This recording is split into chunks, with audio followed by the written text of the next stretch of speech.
Hello, guys. Long time no see. Well, I decided to do a video. UNC basketball's been quite the roller coaster this year, so we'll talk about that a little bit. Talk about that immediately, to be honest. Also, this week is the UNC Duke game, so I'm very excited about that. But let's go ahead and dive into the UNC season so far. UNC is 17-7, 5-5 in conference. We've been really up and down, and lately, up until the Saturday game against Pittsburgh, we've been down, down, down. Virginia Tech, State, and Clemson were the three games before Pitt. And in the Virginia Tech game, our team looked like we didn't want it. We lost that game by 11, 80-69. It seemed like our team, I don't know, they felt like they could roll the basketball out there and Carolina would prevail, or maybe the team was out of it. But for the first time in a while, it seemed like our team just didn't want it. Virginia Tech was beating us to all the loose balls. Like all the balls that were 50-50, they all seemed to go to Virginia Tech. Virginia Tech was also getting 3-point shots that were wide open. And even though our defense has not been like fantastic this year, I think Virginia Tech is the first game when I realized how open these 3-point shots were. Like, Virginia Tech thoroughly won that game. Like, 80-69 does not do that game justice if you watch that game. Fast forward to that Saturday when we play NC State at home, and State comes out of the gate, and they are unconscious from the 3-point line. And they were making some threes that were contested. Quite a few threes that were contested. But they were also making threes that were wide open, specifically those corner threes. I mean, homeboy who was 7 of 7 from the 3-point line, a bunch of those were open. So there's a trend developing here. State wound up being 15 of 30 from the 3-point line. UNC scored 91 points at home and lost to NC State. And that was definitely we need to press the panic button because that should never happen. Granted, like I said, State needed overtime and unconscious shooting to beat us, so it would be absolutely nothing for us to go to State this Saturday and beat them. But that game was a problem. Then we go to play Clemson this past Tuesday at Clemson. And that first half, Theo gets hurt 2 minutes in. But the defensive woes continue. Like, Clemson, I think they were shooting nothing but threes. Not only were they not shooting anything but threes, but these threes were wide open, y'all. Like, it's almost like these offenses are playing. They know UNC system. They know how Roy likes to pack things in the paint. Like when opposing guard drives in the paint, we like collapse in, and we tend to leave the 3-point shooters kind of open. But this year, it's like that on steroids. Like, these 3-point guys are not open. They are wide open. And specifically in the corners, like, I'm at the point now where if a guy drives in and he gets the ball to the opposite corner, the dude has nobody within 10 feet of him. And that's an issue. Like, Clemson was also 50% from the 3-point line. They were 15 of 30, just like NC State was. So this is a troubling trend. And the problem is we can't tell whether it's a system issue, or the debate is whether it's a system issue or whether teams are just playing on being unconscious, shooting unconscious against us. I'll give some statistics about what UNC is right now. According to KenPom, UNC is 15th in offensive efficiency, even though our offense is not really consistent. It's not the offense of last year, the offense of 2 years ago. It will go through dry spells, and we really don't know who's going to score the points from tonight. The offense is competent. Like, the offense, night in and night out, usually does enough to win the game or put us in contention, in a position to win the game. So, as frustrated as I am about our offense at times, that's not the worrying part about this team. Bart Torvik, I've been looking at his stuff too. He kind of does similar things to KenPom, but it's free. I'm not paying $20 for it. We are 12th in offensive efficiency in the T-rank stats, his stats. Defensively, we are 29th in defensive efficiency in Ken Palm. And we're 34th on defense in the T rank stats. And 2 weeks ago, I think UNC had defenses inside the top 20. So clearly our defense has fallen completely off. Let's just talk about more numbers so you recognize where our team is right now. In the last 10 games, according to Bart Torvik, UNC's offensive efficiency is 7th in the country. 7th. Our defensive efficiency is 88th. You heard that right, 88th. So we're having some defensive woes right now.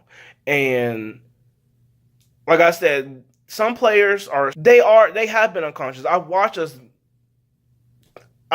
the other team shoot contested threes and make it and the ball go in the net. I mean, the dude from Pitt Saturday, there was a shot clock situation late in the shot clock. He gets the ball with Theo like all up in his grill from like 26 feet. He hurls it up and the ball just goes right in. So we've had that. But on the flip side, the opponents that we've been playing, they seem to be playing as like screen and roll or drive in on one side and have a weak side shooter on the opposite side corner.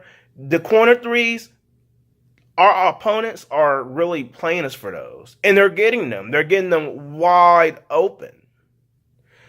So this to me is screaming like a system issue. And UNC has always been the team to kind of give up threes. Like Roy rather protect the paint than allow teams to dominate in the paint. So we tend to give up threes at a clip more so than other teams. But this year, that mess is going to be our downfall. Like if Roy does not tweak this, I don't know where the tweaks are made, whether it's the player's effort or whether it's the system. But guys have found themselves wide open from three-point land, especially in those corners. And that is going to be this team's ultimate downfall. I never thought I would be saying that with this perimeter-oriented team in 2018. I thought post issues were going to be our issue. But what I didn't know is that we were going to collapse so hard that when guys kick out, players have nobody close to them. And you best believe that if Duke gets that kind of space Thursday night, we might get blown out in the ding dome, y'all. Like, if this team does not find a way to close up some space, clog some lanes, do something to make sure these teams do not get all these wide open threes, we are in trouble. And that is really key. Again, like just looking at the stats. I'm going to go to Torvik's stats right now. UNC's three-point percentage given up on defense is 38.2%. That is 311th in the country. That is 13th in the ACC. I think that's third worst in the ACC. That's how bad our three-point defense has been this year. Two-point defense, we're only giving up 44.1%. That's 15th in the country. That's fourth in ACC play. So when we force teams to play inside the three-point line, we do a pretty good job. Our defense is pretty good. But when we letting them bomb away from outside the three-point line, it's been atrocious. It's really the main reason why we went with three stretch that we had right before Pitt. So that's what this team has to figure out. Yeah, UNC will figure it out. This team seems to be very much so an enigma. Like we just don't know where the players are. But what we do know is that we're counting on Joel Berry night in and night out to deliver for us. And we are in a position where we're counting on Luke May night in and night out for us. I just listened to an Inside Carolina podcast a couple hours ago, and they're talking about how Luke May put up, I think he was over 25 points or somewhere around 25 points with like 6 rebounds or something like that. Like, all these stats, but we got to the point this season where that's just average Luke May. We rely on that night in and night out. Like, if Luke May is not putting in his points, then we are in trouble.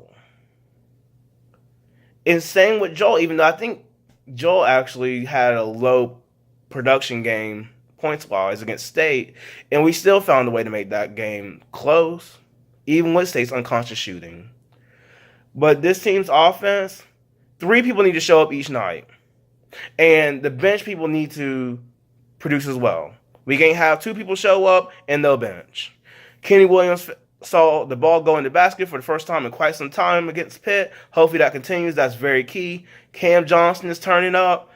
He played very well in the second half against Clemson, and he played well against Pitt. And if Cam Johnson turns up, then we're doing some things well. If Theo can avoid foul trouble and ridiculous turnovers, he'll be fine. And Theo, Joel Barrett is the point guard, but in essence, it seems like Theo was kind of like the de jure point guard. Or he's a de facto point guard, that's the word. Because even though Joel has point guard next to his name, Theo is out here leading the team in assists. And Theo will open some guys up. He'll get guys wide open, like at the basket. So if Theo can keep doing that and avoid reckless turnovers, just reckless play in general, this team can do some things. Like I said, I'm not worried about the offense. Outside of turnover percentage, which I think has calmed down lately, I'm not worried about this team. If we can put some shots up, we get some looks, the offense will be okay. I'm not worried about that. The problem is our defense. And we'll see what this defense is about. Like, we have 3 games in 5 days. The funny part is we are so excited, so juiced up about Duke on Thursday, is that 48 hours later, not even, we play State. I think it's a noon game in Raleigh Saturday. And then we turn around 2 days later and we play Notre Dame at the Ding Dome. Now, Notre Dame is not the team that we thought they were with Bonzie Colson being out. But that's still 3 games in 5 days, and this team has not shown themselves to be very deep. Also, Jalik Felton is not in school, and Seventh Woods is just... Saturday is the first time that he dressed out. He didn't play, but he dressed out, and that's the first time we saw him not in a suit in quite some time. So that shows you how deep we are. All right, enough about the season today, and let's talk about what's going on with Duke. Torvik gives Duke a 55% chance of winning this Thursday. And I'm pretty sure ESPN has around the same percentage with their BPI. Duke is 19-4. They are 7-3 in ACC play. They are coming off a very horrendous loss at St. John's. If I'm not mistaken, St. John's lost like 10 straight games. So how you lose 10 games to whoever and then beat Duke, that's beyond me. But the truth's in the numbers. KenPom has Duke's offense ranked second. So Duke is a machine offensively. They are a talented bunch. Like Bagley, the dude can ball. But the defense for Duke has been an issue. Their defense is ranked 74th in defensive efficiency, according to KenPom. And on Duke's defense is where I expect UNC to feast on Thursday. When I watch Duke tends to give up what I call layup ones. They tend to give up, like, it's almost like warm-up sometimes. If you make a beeline for the basket, chances are you're going to make it or you're going to get fouled. Like, and Duke, with all those bigs, I don't understand. They give up buckets out of clip that I'm not used to a big team doing. But that's what Duke gives up this year. So I expect UNC to exploit that. Also in the same line, Duke has a high free throw rate conceded. For every 100 field goal attempts that an opponent gets, they attempt 78 free throws against Duke. That's terrible. That's second worst in the ACC. So Duke has defensive woes. And I think that got exploited this Saturday. Because even Duke's offense, as high-powered as it is, offenses will go through some rough stretches from time to time, but your defense has to help you out. And Duke's defense has not shown an ability to do that really all season. Now, are they getting better? It seems like they are. Torvik actually has their defense around 36, which that's really interesting to see such a big number disparity between two guys doing similar models. But nevertheless, Duke's defense is very flawed. Like, they're flawed in both sides. I mean, in both models. So we'll see about that. Their offense, like I said, Bagley is a machine. They got all these bigs. They make their money in the paint. That's where the buckets are made for them. Their buckets are made inside. And they happen to be pretty good at three-point shots, too. So for UNC, you just got to cover everything. But what's key for UNC is defending the three-point line. That's going to be really key for the rest of this year, but particularly this game. Now let's go ahead and break down who I believe has the advantage: front court, back court, intangibles, all that good stuff. Front court, I think that belongs to Duke. Duke has Bagley, they have Carter. Duke's deep down there, and they have very talented players down there. So that is a area where Duke should feast, in theory. Backcourt. You can make an argument that Duke's probably more talented than UNC in the backcourt. I was kind of tempted to almost do a push because I do believe UNC's experience counts for something. And that's where our strengths are. Like, all our strengths are in the backcourt. I'm going to actually go another step further. I'm going to say the backcourt in this matchup belongs to UNC. Joel Berry, Theo Pinson, Cam Johnson, Kenny Williams. And even like Luke makes three-point shots, even though technically he's the front court player. But he brings backcourt abilities on offense. So that's where our money is made. And that's what we're going to live and die by. So if our offense shows up and we don't turn the ball over, we should be pretty fine. I do believe that's an strength, especially at home. I do believe the backcourt is a strength for us in this matchup. Intangibles. History says give Duke the intangibles. UNC is not really good in the first game when it comes to ACC regular season. And also, Duke has really kind of owned UNC. Not kind of. They have owned UNC in the past decade or so in this series. But something in me is telling me that UNC gets the intangibles this time around. UNC's at home. UNC just kind of got their footing right after having the wheels come completely off on that 3-game losing skid. So they got their wheels going against Pitt. Like, people who were in shooting slumps are really having horrible times producing points, are seeing the ball go in the basket again. Like, Cam Johnson is exploding. Like, the circumstances and the way we're going to this game, to me, I'm getting a 2014 vibe. I don't think many people would dispute that Duke is a better team at this point in the season. But Duke was also the better team at that point last season. 2014. But UNC had a lot more going forward. UNC wanted that game more. UNC needed that game more. Because right now, UNC in 2018 is riding off these non-conference wins. UNC has enough non-conference wins to go 500 and be completely fine. But I imagine that UNC is going to want a few more quality wins in conference, especially 1 or 2 against Duke before the season's over.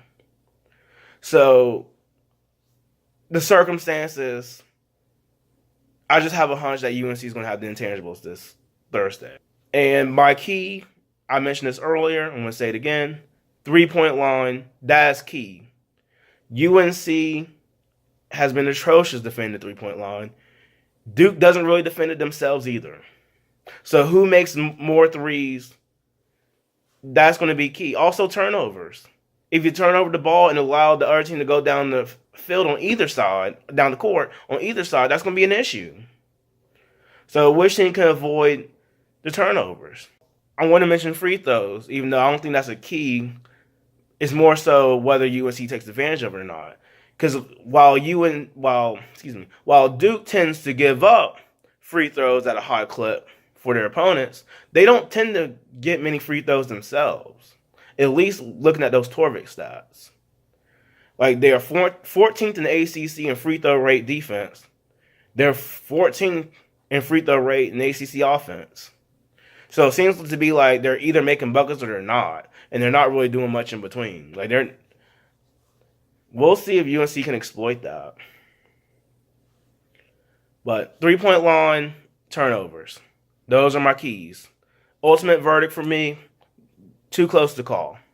I will not be making a prediction either way. Both teams have a lot going for themselves in this game. I do believe UNC has more to prove in this.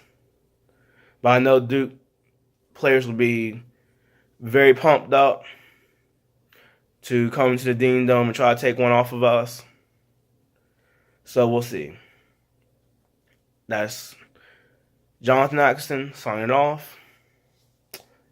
Go Hills.